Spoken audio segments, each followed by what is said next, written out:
बिस्मिल्लाहिर्रहमानिर्रहीम। Pearl pirate Imran series. Tiger Wellington के बैनुल अक़वामी एयरपोर्ट पर उतरा और फिर मुख्तलिफ ट्रैक से गुजरने के बाद वो जैसे ही पब्लिक लाउंज में पहुंचा, अचानक इसकी नज़रें सामने खड़ी रोजी रॉस्कल पर पड़ी तो बेइख्तियार उछलकर उसके चेहरे पर इंतहाई हैरत के तासुरात उभर आए थे। हेलो टाइगर, रोजी रॉस्कल ने मुस्कुराते हुए आगे बढ़कर कहा। तो तुम वाकई रोजी हो? क्या मतलब?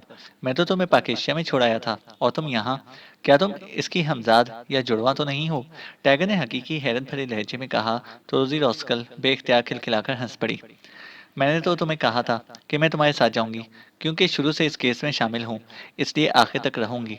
लेकिन तुमने मेरी बात ही ना मानी थी, इसलिए मजबूरन तुमसे पहले यहाँ पर अकेले आना पड़ा।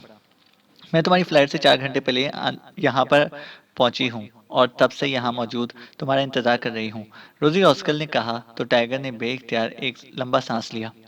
क्या इस पूरी दुनिया में तुम्हें मैं ही अहमक नजर आया हूँ कि मेरे पीछे पंजे झाड़कर पड़ गई हो? एक बार नहीं, 1000 बार कहा है कि मेरा पीछा छोड़ दो, लेकिन तुम न जाने किस मिट्टी की बनी हुई हो कि तुम पर कोई बात का असर होता ही नहीं। मैं यहाँ तफरी करने के लिए नहीं आया, समझी? टैगर ने इंतहाई गुस्सैले लहजे में कहा। हकीकत में इस वक्त वाकई उसे रोजी रॉस्कल पर बेहद गुस्सा आ रहा था, क्योंकि उसे मालूम था कि इमरान तक ये बात पहुंच जाएगी और रोजी रॉस्कल एक्रीमिया इसके साथ रही है, तो वो किसी सूरत भी इस बात को तस्लीम नहीं करेगा कि टाइगर की मर्जी के बगैर रोजी ख्वाह पाकिस्तान से एक्रीमिया पहुंच सकती है। ये एक्रीमिया है, समझे? यहाँ किसी खातून से ऊंची आवाज में बात करने पर भी पुलिस उठाकर ले जाती है, और मैं तुम्हारी मातहत नहीं हूँ। मैं जब चाहूँ जहाँ चाहूँ आ जा सकती हूँ। तो क्या मैं क्रीमिया नहीं आ सकती? कौन रोक सकता है मुझे? रोजी ने गुस्सीले लहजे में जवाब देते हुए कहा। वैसे इसके चेहरे पर अभी भी एक मुस्कुराहट थी, जैसे इसने टाइगर को फतह कर लिया हो। ठीक है, फिर जाओ। यहाँ तुम्हारा जी जहाँ तुम्हारा जी चाहे। यहाँ क्यों खड़ी हो? जाओ, टाइगर ने पैर पटकते हुए कहा। देखो, ज्यादा आंखें दिखाने की जरूरत नहीं है। कार्ल के बारे में तुम्हें मैंने बताया था, समझे? वरना तुम और तुम्हारा उस्ताद इसके चक्कर में पड़े रहते। इसलिए अब कार्ल को तलाश भी मैं ही करूंगी। और सुनो, तुम बेशक जाकर किसी होटल में आराम करो, मैं कार्ल को कान से पकड़कर तुम्हारे पास लेकर आ जाऊंगी, रोजी ने मुस्कुराते हुए जवाब दिया। ठीक है, ऐसे तो ऐसे ही सही, आओ मेरे साथ। टाइगर ने कंधे उचकाए और कहा। क्या मतलब? ये तुम्हारा रवैया अचानक क्यों बदल गया है? इसका क्या मतलब है कि तुमने मुझसे फरार होने का कोई मंसूबा बना लिया है? सुन लो, तुम अगर समझ रहे हो कि तुम मेकअप करके खामोशी से यहाँ से चले जाओगे, तो मैं यहाँ की पुलिस को तुम्हारे बारे में बता दूंगी, और तुम जानते हो कि यहाँ की पुलिस के लिए वो बहुत बड़ा मुजरिम होता है जो मेकअप करता हो। इसलिए यहाँ की पुलिस के पास ऐसे कैमरे हैं जो ऐसे मुजरिम को पकड़ने के लिए सड़कों और मार्केटों में नस्ब कर दिए जाते हैं, और फिर मेकअप शुदा आदमी एक लम्हे में ट्रेस हो जाता है। रोजी रॉस्कल ने कहा तो बेख्तियार टाइगर चौंक पड़ा। क्या कह रही हो? क्या तुम पहले भी एक क्रीमिया आती रही हो? टाइगर ने हैरान होकर पूछा, क्योंकि जो कुछ रोजी बता रही थी वो टाइगर के इल्म में नहीं था। लेकिन ऐसा इस वक्त होता था जब किसी ऐसे मुजरिम को पकड़ना हो और एक्रीमिया की कौमी सलामती के खिलाफ काम कर रहा हो। तो तुम्हारा क्या ख्याल है कि मैं सिर्फ तुम्हारे होटल तक ही महदूद रहती हूँ? मैंने पूरी दुनिया घूम रखी है और एक्रीमिया तो मेरा दूसरा घर है, रोजी ने मुस्कुराते हुए कहा। कार तो तुम ले नहीं सकती, और एक्रीमिया तुम्हारा दूसरा घर है। हो, टाइगर ने हंकारा भरते हुए कहा तो रोजी बेइख्तियार हंस पड़ी। वो मेरा जज्बाती मसला है, वरना मैंने तो ये नहीं कहा था कि मैं कार नहीं खरीद सकती। मैं चाहूँ तो कारों का पूरा शोरूम खरीद लूँ। तुम क्या समझते हो कि मैं कंगली हूँ? नॉनसेंस, रोजी रॉस्कल ने कहा। मुझे मालूम है कि तुम प्रिंसेस हो और पूरी दुनिया तुम्हारी जागीर है। बहरहाल, अब क्या प्रोग्राम है तुम्हारा? टाइगर ने मुंह बनाते हुए कहा। वो वाकई यहाँ एयरपोर्ट पर रोजी रॉस्कल को देखकर जहनी तौर पर बेहद उलझ गया था। मैं तुम्हारे साथ काम करूंगी और बस यही मेरा प्रोग्राम है, चाहे तुम मानो या ना मानो, ये मेरा मसला नहीं है, रोजी रॉस्कल ने बेतहकुमाना अंदाज में जवाब दिया।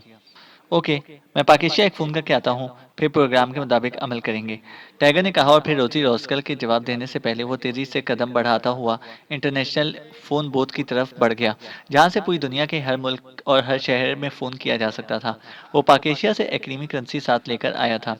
इसे काउंटर से कार्ड खरीदा और कार्ड को फ़ोन बॉक्स में डाल दिया और उसे रिसीवर उठाया और पाकिस्तान और दारुल हुकूमत के कोड नंबर प्रेस किए, और फिर आखिर में इसने इमरान के फ्लैट का नंबर प्रेस कर दिया, क्योंकि इसे मालूम था कि वहाँ इस वक्त इमरान नाश्ता कर रहा होगा या कर चुका होगा।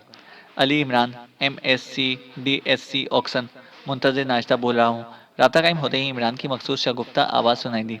बॉस, मैं टाइगर बोल रहा हूँ, विलिंगटन एयरपोर्ट से। टाइगर ने कहा और फिर इसने यहाँ पहुंचकर रोजी रॉस्कल से मिलने और इससे होने वाली तमाम बातचीत दोहरा दी। तो मुझे क्यों फ़ोन किया है तुमने? दूसरी तरफ से इमरान ने कदर सख्त लहजे में कहा। रोजी रॉस्कल ने मेरे काम में रुकावटें डालनी हैं बॉस, और वो इंतहाई जिद्दी और ढीठ औरत है। इसलिए अगर आप इजाज़त दें तो मैं इसका पता यहीं एक्रीमिया में साफ कर दूं। टाइगर ने कहा तो दूसरी तरफ से इमरान बेख्तियार हंस पड़ा। सुनो टाइगर, झिल्लाहट ज़्यादा जहन कभी दुरुस्त काम नहीं कर सकता। तुम्हें बजाय झिल्लाहट के हर किस्म के माहौल और हर किस्म के हालात अपने मुवाफिक करने के बारे में सोचना चाहिए।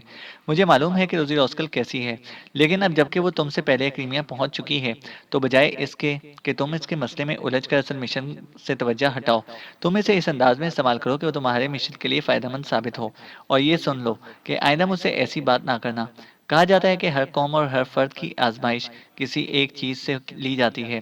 इसी तरह तुम्हारी आजमाइश रोजी रॉस्कल से की जा रही है, और मुझे यकीन है कि तुम इस आजमाइश पर पूरा उतरोगे। दूसरी तरफ से इंतहाई सर्द लहजे में कहा गया और इसके साथ ही राब्ता खत्म हो गया।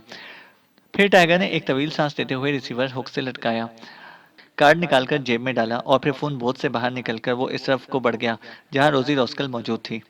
तुम्हारा सामान कहाँ है? टाइगर ने इस बार कदरे नरम और दोस्ताना लहजे में कहा। मैं अपने साथ सामान लाने का झंझट नहीं किया करती। जरूरत की हर चीज यहाँ मिल सकती है, तो कौन अजाब भुगते? और तुम्हारा रूप क्यों बदल गया है? लगता है तुम्हारे उस्ताद ने तुम्हें अच्छी खासी झाड़ पिला दी है। रोजी ने कहा। हाँ, तुम्हारी बात दुरुस्त है। न जाने इमरान साहब को तुम में क्या चीज नजर आ गई है कि वो अब तुम्हें मुझ पर फोकियत भी देने लगे हैं। टाइगर ने मुंह बनाते हुए कहा और आगे बढ़ गया। वो तुमसे ज्यादा अक्लमंद है। मैं इसे ख्वा मख्वा अहमक समझती हूँ। रोजी ऑस्कर ने खुश होकर कहा, तो टाइगर बेख्तियार मुस्कुरा दिया। वो अब समझ गया था कि इमरान क्यों इस अंदाज में दूसरों की तारीफ करता रहता है। Hotel grand. टाइगर ने टैक्सी में बैठते हुए ड्राइवर से कहा और ड्राइवर ने अस्बात में सर हिला दिया। रोजी ऑस्कल भी इसके साथ ही उकबी सीट पर बैठ गई। थोड़ी देर बाद टैक्सी वेलिंगटन के अजीमुशान होटल के मेन गेट के सामने पहुंचकर रुक गई, तो टाइगर और रोजी बाहर आ गए। टाइगर ने टैक्सी ड्राइवर को किराए के साथ एक भारी टिप भी थी, और फिर वो दोनों मेन गेट से हॉल में दाखिल हुए और सीधे काउंटर की तरफ बढ़ते चले गए। थोड़ी देर बाद वो चौथी मंजिल पर 2 कमरे हासिल करने में कामयाब हो चुके थे। रोजी रोज़ अपने कमरे में जाकर वापस टाइगर के कमरे में आ चुकी थी। अब क्या प्रोग्राम है? क्या कल से काम शुरू करोगे या अभी से? रोजी ने कुर्सी पर बैठते हुए कहा। जैसे तुम कहो। टाइगर ने कहा तो रोजी रोस्कल बेख्तियार चौंक पड़ी। वो इस तरह हैरत भरी नजरों से टाइगर को देख रही थी जैसे उसे यकीन ना आ रहा हो कि इसके सामने टाइगर ही बैठा है। क्या मतलब? ये तुम्हारी काया कैसे पलट गई? पहले तो तुम जरा सी बात पर फाड़ खाने को दौड़ते थे, अब तुम्हारे लहजे में मिठास और तुम्हारे अंदाज में फर्माबरदारी क्यों आ गई है? रोजी रोस्कल ने कहा। तो क्या ये गलत है? आखिर तुम रोजी रोस्कल हो और मेरी हमवतन हो, और फिर बॉस भी तुम्हारी जहानत और कारकर्दगी की तारीफ करता है। टाइगर ने कहा। सुनो, अपनी असल जोन में वापस आ जाओ, समझे? मुझे ये ताबेदार और फर्माबरदार किस्म के मर्द एक आंख नहीं भाते, जिनकी अपनी कोई राय नहीं होती, जो ना खुद कोई फैसला कर सकते हैं और ना अपना फैसला मनवा सकते हैं। ऐसे मर्दों को मैं गोली मार दिया करती हूँ। रोजी ऑस्कल ने कहा। तुम ना वैसे मानती हो और ना ऐसे। बहरहाल, अब जबकि तुम यहाँ आ ही गई हो तो अब मुझे मजबूरन तुम्हें बर्दाश्त करना पड़ा है। टाइगर ने कहा तो रोजी ऑस्कल बेख्तियार हंस पड़ी। तो तुम मुझे मजबूरन बर्दाश्त कर रहे हो? रोजी ने लुत्फ लेते हुए कहा। तो और क्या? तुम समझी हो कि मुझे तुम जैसी थर्ड क्लास लड़की से दिलचस्पी हो सकती है? टाइगर ने आहिस्ता आहिस्ता दोबारा अपने पुराने जोन में आते हुए कहा। क्या? क्या मतलब? तुम्हारी ये जुर्रत कि तुम मुझे थर्ड क्लास कहो? मुझे? रोजी रॉस्कल को? रोजी रॉस्कल ने यकला गुस्से से चीखते हुए कहा, लेकिन फिर इससे पहले कि टाइगर कोई जवाब देता, दरवाजे पर दस्तक की आवाज सुनाई दी, तो वो दोनों चौंक पड़े। यस, कम इन। टाइगर ने ऊंची आवाज में कहा तो दरवाजा खुला और वेटर अंदर दाखिल हुआ। कोई सर्विस सर? वेटर ने इन दोनों की तरफ देखते हुए कहा।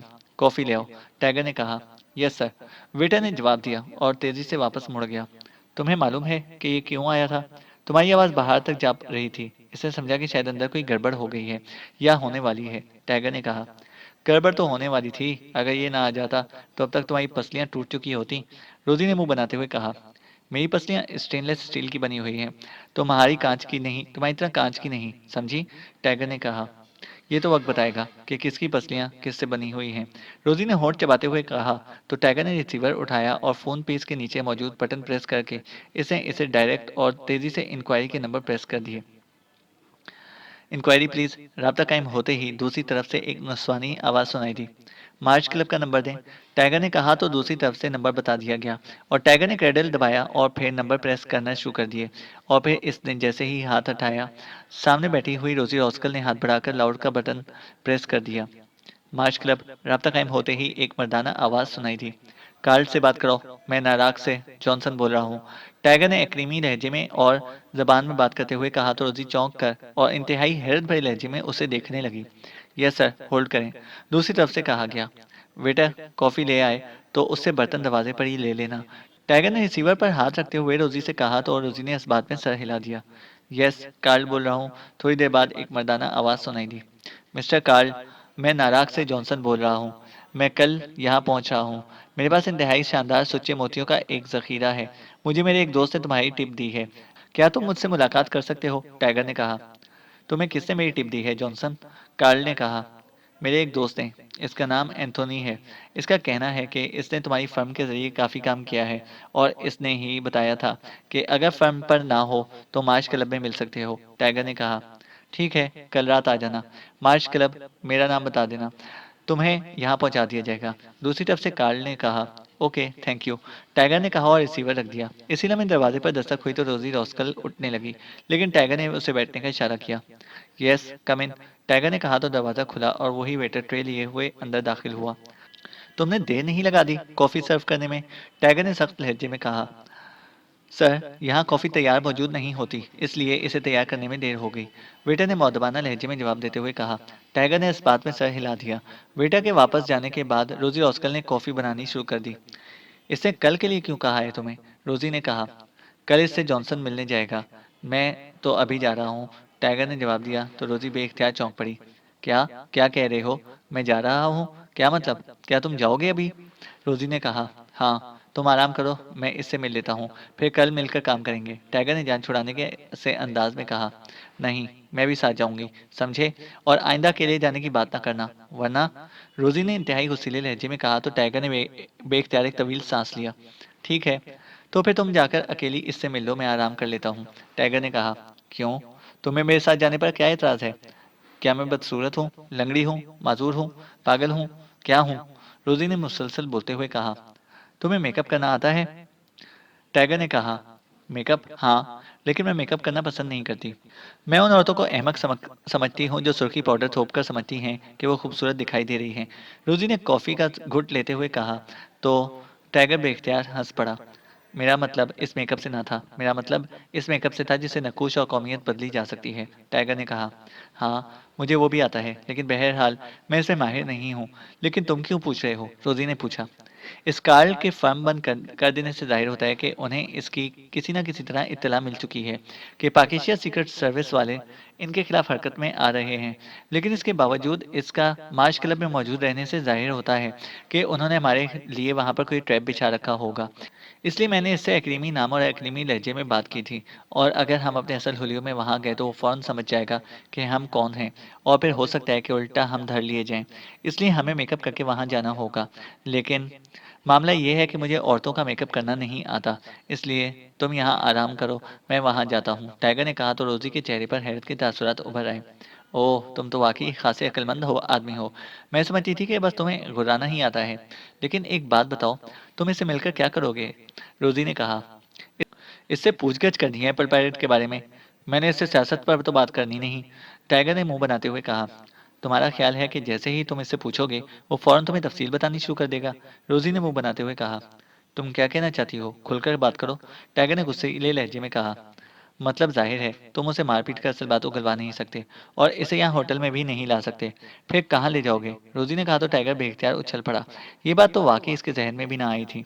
ओह, तुम्हारा मतलब है कि हम पहले कोई रिहाइश गाह लें, फिर इसे वहां लेकर जाएं? टाइगर ने होंठ चबाते हुए कहा। इससे ख्वामख्वाह वक्त भी ज़ाया होगा और दौलत भी। रोजी ने जवाब दिया। तो फिर? टाइगर ने झिलाए हुए लहजे में कहा।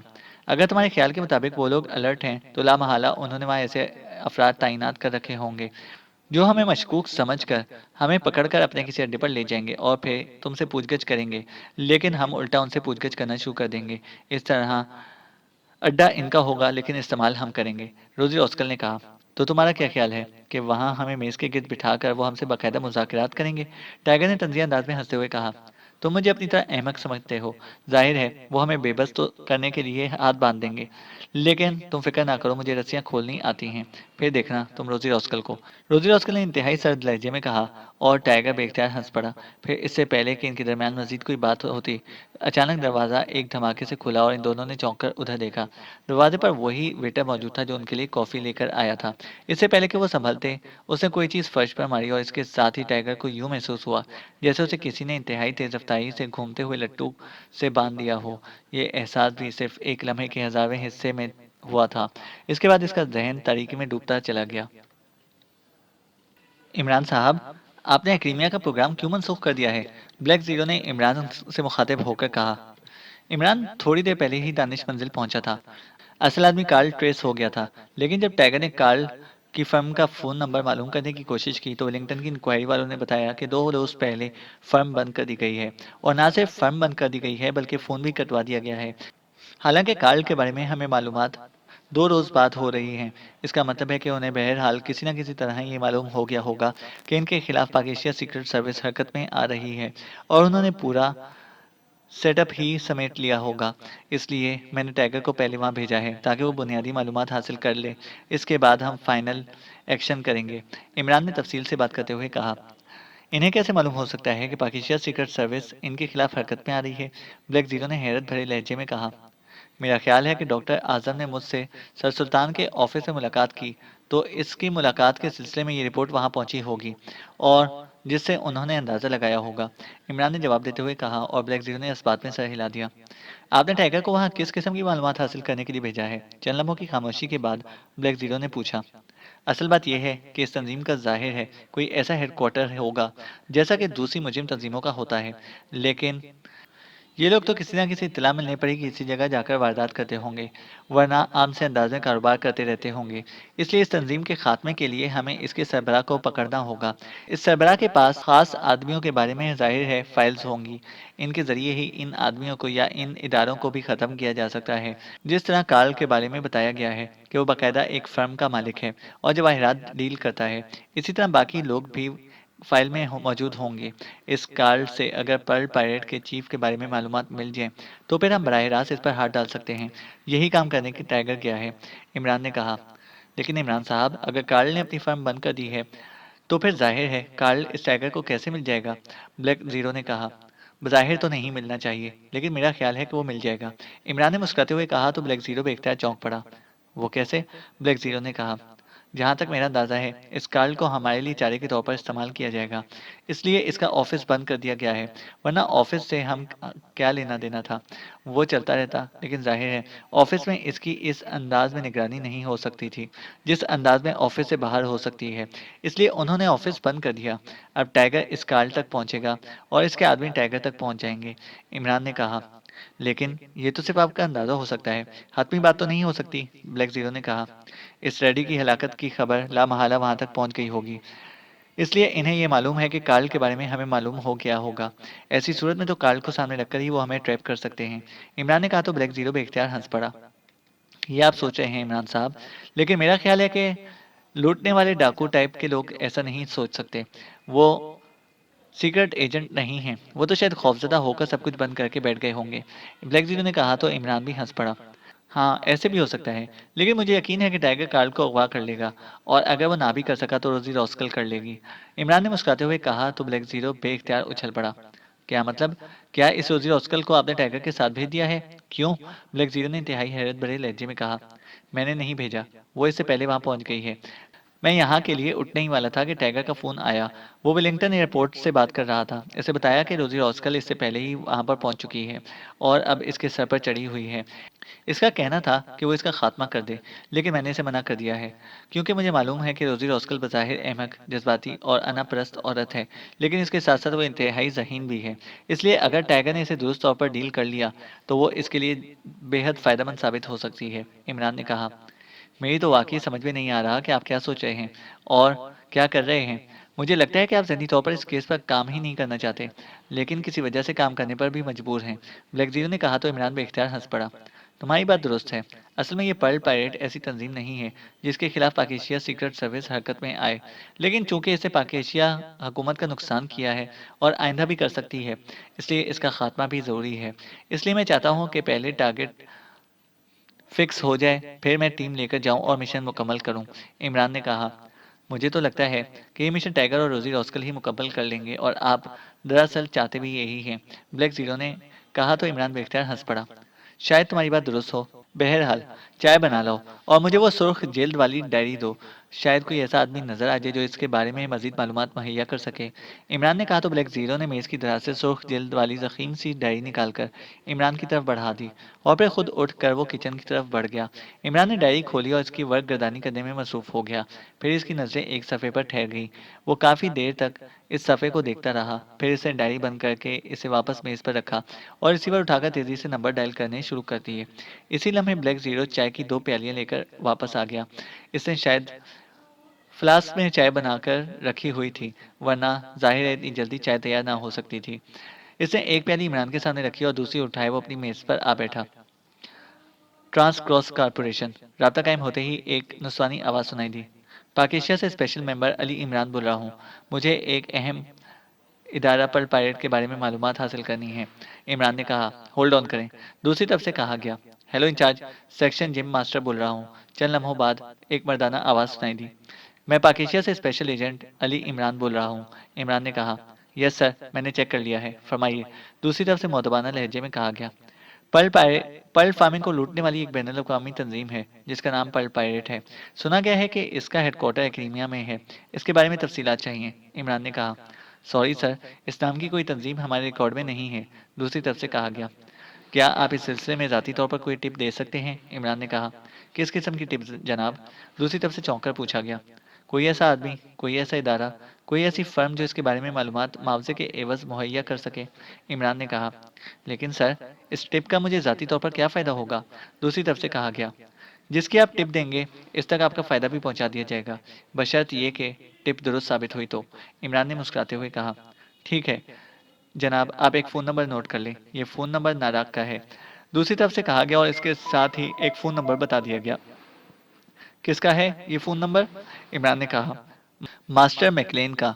आप इससे मेरा नाम लेंगे तो वो आपको मतलूबा मालूमात मुहैया कर देगा। आप 10 मिनट बाद इसे फ़ोन कर लें, लेकिन मुआवजा वो एडवांस लेता है। दूसरी तरफ से कहा गया और उसके साथ ही राब्ता ख़त्म हो गया तो इमरान बेख्तियार चौंक पड़ा। मास्टर मैकलेन, ओह ये नाम तो मेरे जहन में मौजूद है। इमरान ने कहा और इसके साथ ही इसने मेज़ पर मौजूद डायरी उठाई और खोल लिया। चंद लम्हों बाद एक सफ़े पर जैसे ही इसकी नज़रें पड़ी, बेख्तियार मुस्कुरा दिया और इसने डायरी बंद करके चाय की प्याली अपनी तरफ बढ़ा ली। मास्टर मैकलेन का नाम तो शायद इस डायरी में मौजूद है। मेरी नज़रों से गुजरा भी था। ब्लैक जीरो ने कहा, हाँ मौजूद है इसका नंबर और अब मुझे इसके बारे में सब याद भी आ गया है। इमरान ने कहा और ब्लैक जीरो ने इस बात में सर हिला दिया। फिर तकरीबन 10 मिनट बाद इमरान ने रिसीवर उठाया और तेजी से नंबर डायल करना शुरू कर दिए। Yes, M coffee shop. राब्ता कायम होते ही एक नुस्वानी आवाज़ सुनाई दी।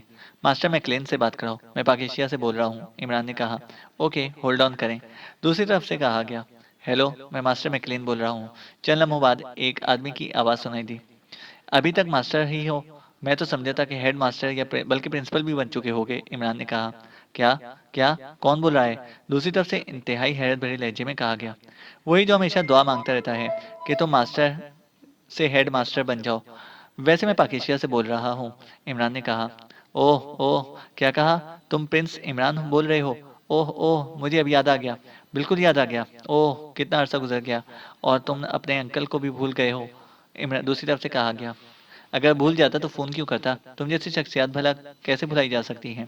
वैसे जिस खातून ने फ़ोन अटेंड किया था वो तुम्हारी बेटी है या नई बीवी? इमरान ने कहा तो दूसरी तरफ से बेख्तियार गूंजदार कहके की आवाज़ सुनाई दी, शैतान आदमी, तुम बिल्कुल भी नहीं बदले। वो सिर्फ असिस्टेंट है, मेरी बेटी है और ना बीवी। दूसरी तरफ से कहा गया, अच्छा, मैंने सुना है कि अब तुम एडवांस मुआवजा लेकर मालूमात फ़रोख्त करते हो। क्या हुआ? क्या बुढ़ापे में अब पहले जैसा एतबार भी नहीं रहा? इमरान ने कहा, ओह ओह, कहीं तुमने तो इस जिम मास्टर को कॉल नहीं किया था? मास्टर मैकलेन ने कहा, हाँ मेरा ख्याल था कि इतनी बड़ी मालूमात फ़रोख्त करने वाली कंपनी है, वो ज़रूर मुहैया कर देगी मेरी मालूमात। लेकिन इसने बताया कि इनसे ज़्यादा बड़ी कंपनी अब मास्टर मैकलेन बन चुकी है, लेकिन वो मुआवजा एडवांस में लेती है, इमरान ने कहा। अभी अभी जिम मास्टर का फ़ोन आया था, इसने तुम्हारा नाम तो नहीं बताया था, अलबत्ता ये बताया था कि तुम पर्ल पायरेट के बारे में मालूमात हासिल करना चाहते हो। इसने कहा कि इसका मुआवजा भी मैं ले लूँ, मास्टर मैकलेन ने कहा। तो फिर कितना मुआवजा भिजवा दूँ? इमरान ने मुस्कुराते हुए कहा। अरे लानत भेजो मुआवजे पर, अब मैं तुमसे मुआवजा लूंगा? बताओ तुम्हें किस किस्म की मालूमात चाहिए इसके बारे में? मास्टर मैकलेन ने कहा। इस तंजीम ने पाकिस्तान के एक प्रोजेक्ट को लूट लिया है और हुकूमत पाकिस्तान चाहती है कि आइंदा वो इस काबिल ना रहे कि ऐसा कर सके। अब तुम खुद समझ सकते हो कि मुझे किस किस्म की मालूमात चाहिए, इमरान ने कहा। ओह तो ये बात है, ठीक है अब मैं समझ गया हूँ। लेकिन एक बात पहले सुन लो कि अब तुम्हें पर्ल पायरेट का कोई आदमी ना मिल सकेगा, क्योंकि अब तुम्हारे मुकाबले में लॉर्ड ग्रुप आएगा। दूसरी तरफ से कहा गया तो इमरान ने बेख्तियार चौंक पड़ा।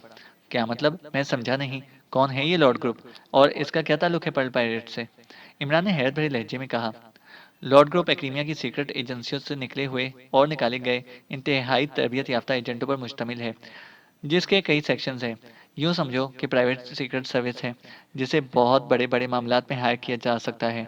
और पर्ल पायरेट ने तुम्हारे मुकाबले पर लॉर्ड ग्रुप को हायर किया है। और ये भी मैं ही तुम्हें बता सकता हूँ कि लॉर्ड ग्रुप के आर्थर सेक्शन को तुम्हारी खिलाफ हरकत में लाया गया है, मास्टर मैकलेन ने कहा। लेकिन ये आर्थर ग्रुप क्या पाकिस्तान आएगा? इमरान ने हैरत भरे लहजे में कहा। सुनो, पहले मैं तुम्हें पर्ल पायरेट के बारे में तफसील से बता दूं। ये सब कुछ सिर्फ तुम्हें बताया जा रहा है, वरना शायद मैं जबान ना खोलता। जिम मास्टर भी सिर्फ इतना ही जानता है कि मुझे पर्ल पायरेट के और विलिंगटन में बॉस के बारे में इल्म है, इससे ज़्यादा नहीं। लेकिन मैं इस तंजीम का डायरेक्टर रहा हूँ। लेकिन फिर मुझे आउट कर दिया गया और चीफ ने इस पर मुकम्मल कब्जा कर लिया। लेकिन वो मुझे इसलिए ख़त्म ना कर सके कि इन्हें मालूम है कि मेरा गैंग इन सब का खात्मा कर सकता है। बहरहाल, मैंने इनसे अपने हिस्से का मुआवजा पूरा वसूल कर लिया था, इसलिए मैं खुद भी वहां से आउट हो गया था, मास्टर मैकलेन ने तफसील बताते हुए कहा। ठीक है, फिक्र मत करो, तुम्हारा इंतकाम भरपूर अंदाज में लिया जाएगा, इमरान ने मुस्कुराते हुए कहा, क्योंकि वो मास्टर मैकलेन की बात से ही समझ गया था कि वो उसे सारी बात तफसील के साथ बताने पर आमादा हो गया है। कि इसे मालूम है कि इमरान और पाकिस्तान सीक्रेट सर्विस इस तंजीम का खात्मा करने के काबिल है। इस तरह इस तंजीम का भी खात्मा हो जाएगा। तुम वाकई शैतान हो कि जो कुछ नहीं बताया जाता वो भी समझ लेते हो। ये बात दुरुस्त है, मुझे इससे इंतकाम लेना है, लेकिन मैं बराह रास्त सामने नहीं आना चाहता, क्योंकि इससे मुझे बहुत से मफादात से हाथ धोने पड़ेंगे। बहरहाल, अब सुन लो, पर्ल पैलेट का चीफ बर्नार्ड है। ये बर्नार्ड नाराक में रहता है और नाराक में जूलर्स के नाम से इसकी एक बहुत बड़ी कारपोरेशन है। लेकिन वो किसी के सामने नहीं आता, आपस से पर्दा रहता है। बाकी इसका हेडक्वार्टर गरबुल हिंद के सबसे मशहूर जजीरे वर्थ में है। बज़ाहिर जहाज़रां कंपनी है जो जहाज़ और स्टीमर किराए पर देती है। इसका नाम वर्थी ड्रैगन है। वहाँ का इंचार्ज मर्फी है। इनके साथी दुनिया के माही गिरों में फैले हुए हैं, जो उन्हें मोतियों के बारे में इत्तलात मुहैया करते रहते हैं, और जब ये फार्मिंग पक जाती है और पकने के करीब होती है तो ये इसे लूट लेते हैं। इस सिलसिले में उन्होंने इंतहाई जदीद तरीन इंतजाम किए हुए हैं, मास्टर मैकलेन ने जवाब देते हुए कहा। ठीक है, अब वो लॉर्ड का क्या मसला है? इमरान ने कहा। मुझे इत्तला मिली थी कि बर्नार्ड ने लॉर्ड ग्रुप को हायर किया है। मैं चौंक पड़ा, क्योंकि लॉर्ड ग्रुप को हायर करना इंतहाई महंगा होता है। ये लोग इस कदर मुआवजा लेते हैं कि जिसका तसव्वुर आम ग्रुप कर भी नहीं सकता। जबकि बज़ाहिर पर्ल पायरेट को लॉर्ड ग्रुप ने को हायर करने का और कोई मकसद भी ना था। इनका मुकाबला तो ज़्यादा से ज़्यादा माही गिरों से ही पड़ सकता था, और उन्हें ये आम बदमाश ग्रुप के ज़रिए भी ख़त्म करा सकते हैं। जबकि लॉर्ड ग्रुप तो हुकूमती मामलात में ही काम करता है। पहले मैं समझा था कि शायद हुकूमत क्रीमिया की कोई एजेंसी पर्ल पायरेट के खिलाफ काम कर रही है, लेकिन जाहिर है हुकूमतें तो ये फार्मिंग करती ही नहीं। इसलिए मुझे तजस्सुस पैदा हुआ और मैंने मजीद मालूमात हासिल की। तो मुझे मालूम हुआ कि पर्ल पायरेट ने लॉर्ड ग्रुप को पाकिस्तान सीक्रेट सर्विस के खिलाफ हायर किया है, क्योंकि उन्हें मालूम हो चुका था कि Pakistan secret service pearl pirate के खिलाफ हरकत में आ रही है। और लॉर्ड ग्रुप के चीफ लॉर्ड ने इस सिलसिले में अपने तेज तरीन सेक्शन आर्थर का इंतखाब किया है, लेकिन आर्थर विलिंगटन में नहीं है। इसने यहाँ इसे एक बदमाश ग्रुप का इंतखाब किया है, जिसकी एक मोटी औरत रूफी है। आर्थर का खुसूसी नायब मैगी वो यहाँ खुद मौजूद है, और ये भी इत्तला मिली है कि ये लोग किसी कार्ल नामी आदमी को चारा बना रहे हैं, मास्टर मैकलेन ने कहा। और कुछ? इमरान ने कहा। बस, और मजीद अगर तुम चाहते हो तो मुझे बताओ कि मैं इस बारे में मालूमात हासिल कर सकूं, मास्टर मैकलेन ने कहा। तुमने जो कुछ बता दिया है वही काफ़ी है, और समझ लो कि मैंने तुम्हें एडवांस मुआवजा अदा कर दिया है। इमरान ने कहा, क्या क्या मतलब? मैंने कब तुमसे मुआवजा लिया है? मास्टर मैकलेन ने गुस्सीले लहजे में कहा। इंतकाम, जिसकी तकमील से बड़ा मुआवजा और क्या हो सकता है? इमरान ने कहा तो दूसरी तरफ से मास्टर मैकलेन बेहद इख्तियार हंस पड़ा। तुम्हारी बात दुरुस्त है, ठीक है, मुआवजा वसूल शुद। मास्टर मैकलेन ने हंसते हुए कहा, एक शर्त और भी है। इमरान ने कहा, शर्त? किस किस्म की शर्त और क्यों? मास्टर मैकलेन ने चौंक कर कहा, ये कि पर्ल परेड के खात्मे के बाद मास्टर पर्ल परेड अगर बना दिया जाए तो वो पाकेशिया के खिलाफ काम नहीं करेगा, वरना फिर मजबूरन मुझे मास्टर को हेड मास्टर बल्कि प्रिंसिपल बनाना पड़ेगा। इमरान ने कहा तो दूसरी तरफ से मास्टर मैकलेन बेइख्तियार कहका मारकर हंस पड़ा। ठीक है, वादा, मास्टर मैकलेन ने कहा। ओके, थैंक यू, इमरान ने कहा और रिसीवर रखकर उसने बेइख्तियार एक तवील सांस लिया। ये तो बहुत अहम इंकशाफात हुए हैं, ब्लैक जीरो ने कहा। हाँ, बल्कि यूँ समझो कि पूरा केस ही सामने आ गया है, इमरान ने कहा। लेकिन इस लॉर्ड ग्रुप का मुकाबला तो बहरहाल करना ही पड़ेगा, ब्लैक जीरो ने कहा।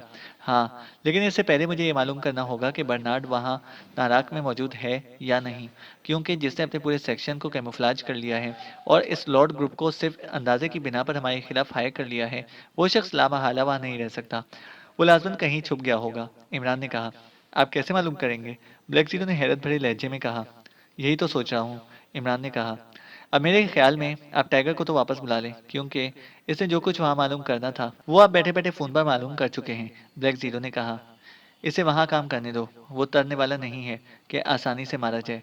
इस तरह ये लॉर्ड ग्रुप बहरहाल मसरूफ रहेगा, जबकि हम बराह रास्त इस बर्नार्ड पर हाथ डालेंगे, इमरान ने कहा। मेरा ख्याल है इमरान साहब, ये बर्नार्ड लाजमन वर्त में जाकर छुपा होगा, क्योंकि इसे यकीन होगा कि वहां तक कोई नहीं पहुंच सकता। ब्लैक जीरो ने कहा तो इमरान बेख्तियार उछल पड़ा, इसकी आंखों में चमक उभर आई थी। ओह वेरी गुड, वाकई ऐसा होगा, और अगर वो वहां ना भी हुआ तो भी इसे इसके बारे में वहां से आसानी से मालूम हो सकेगा। ठीक है, टीम मैं टीम लेकर बरह रास्त वर्त पहुंचता हूँ, इमरान ने कहा और उठ खड़ा हुआ। इसके उठते ही ब्लैक जीरो भी एहतरामन उठ खड़ा हुआ।